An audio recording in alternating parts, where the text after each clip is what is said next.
Today's topic is God, God, or Gods, the basics of religion. Today we have three focus questions. What is religion? What is the purpose of religion? And how do religions spread? Now to start off, let's have some fast facts about religion. First, 80% of the world's population believes in some sort of God or deity. That's a lot of people and makes religion a fairly important topic. This is broken down into 22 key religions, of which there are 5 major ones: Christianity, Islam, Hinduism, and then a tie for 5th place between Buddhism and traditional Chinese. So what is religion? Well, religion is the belief in supernatural beings or powers. These are creatures or forces that are far greater than humanity themselves. They are not bound to the flaws or the rules and natural law that govern us humans, and they're allowed to pretty much do whatever it is that they wish because they're supernatural. And to be a religion, you can't just say, I believe in this certain supernatural being. There must be some kind of practice or rituals, some kind of text, whether it's from a prophet or from the deity itself, that people can base the rules and facts about that particular god or how to worship them. So when looking at religions, there are 4 main categories. The first is called monotheism. Mono meaning one, and theism being God. So it's the worship of one God. The second type is polytheism. Polytheism is the belief in multiple gods. Poly meaning many, and then theism once again referring to the gods. Then there is something called agnostic. Agnostic is when you have a belief that there is some type of supernatural being, but you're not exactly sure which one. The term agnostic itself means A is without, and then Gnostic means knowledge. So it's without knowledge, that you believe there's some type of deity out there, but you're without specific knowledge of them. And then finally, there's atheist. A, once again, meaning without, and theist being God. So these are the ones who believe there is no God, there are no deities, there is no supernatural anything that forms or governs the people and this planet. Now, what then is the purpose of religion? Let's go to the whiteboard. So what is the purpose of religion? The purpose of religion is to first and foremost explain the unexplainable. To us, that seems almost like a petty reason because we have science. We have over 500 years, 1,000 years of science that explain why most of the natural world is the way that it is. But let's put ourselves in the shoes of a man, say, 5,000 years ago. This man would have cared about a few things. He would have cared about his survival, he would have cared about his food, he would have cared about his health, he would have cared about his family, making sure he had a next generation in order to pass along his belongings and to carry on the family name. So let's take food for example.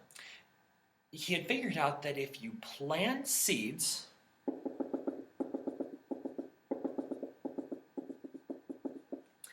into the ground, that it will eventually grow to be food.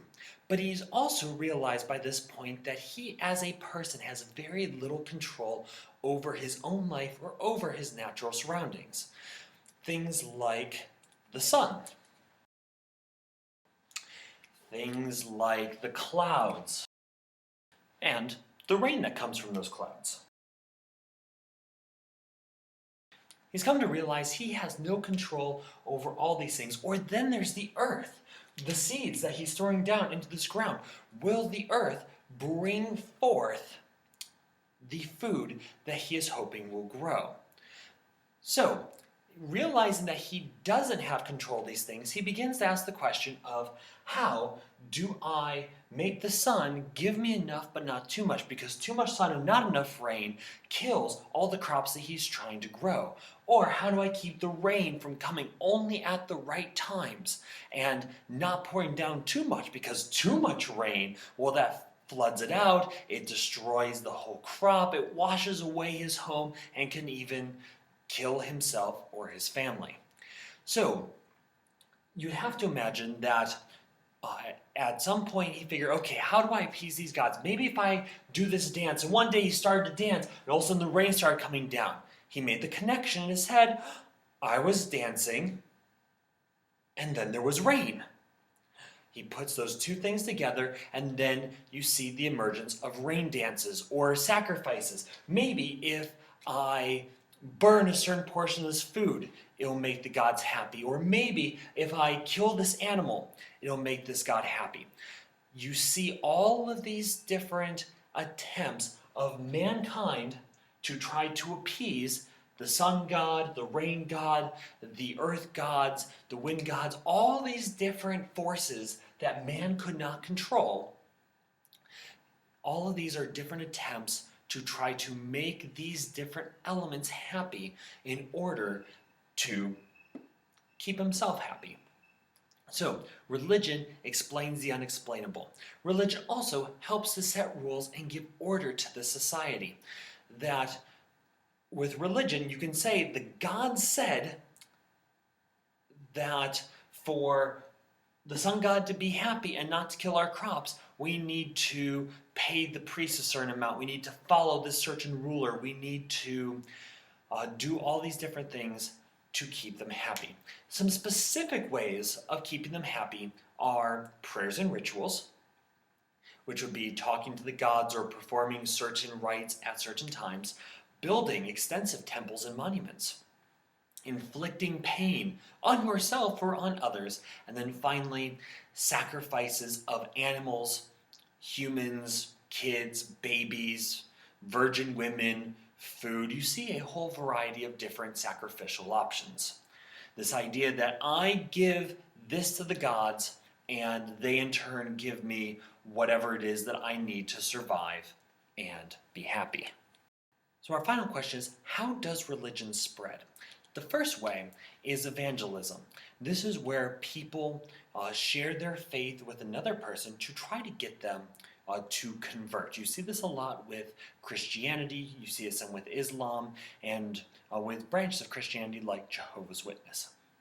And the second way is by war and conquest. This is how the war and conquest model works.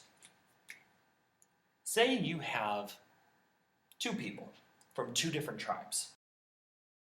These two people want the same piece of land. Their tribes live near each other. They probably have more in like than they have different, and they both want this piece of land, and this land isn't big enough for these two tribes to coexist. So they have decided that they're going to fight over it. Now, these warriors don't just view this battle as waged between these skilled warriors and who has the best strategy and who is the most strong. There's a greater force that they view behind it. They view it as a war, not just between themselves, but between their gods, because each tribe would have had their own deity that they believed in. So, if these two tribes are fighting, this guy would have had his god, while this guy would have had his god. And the winner would get the right to say that his god is the more powerful god, and that the other's god, not that he doesn't exist, but that he's weak, that he's an inferior god. And upon winning, he would then not only get the land, but get to say that his god is more powerful, while the loser not only has the shame and humiliation of losing, but has to say that his god is small and inferior to the other, and will take this god as the chief and head god that he'll worship while being ruled over by this new tribal lord, if he's even allowed to live at all. War and conquest is at the heart and core of how religion spread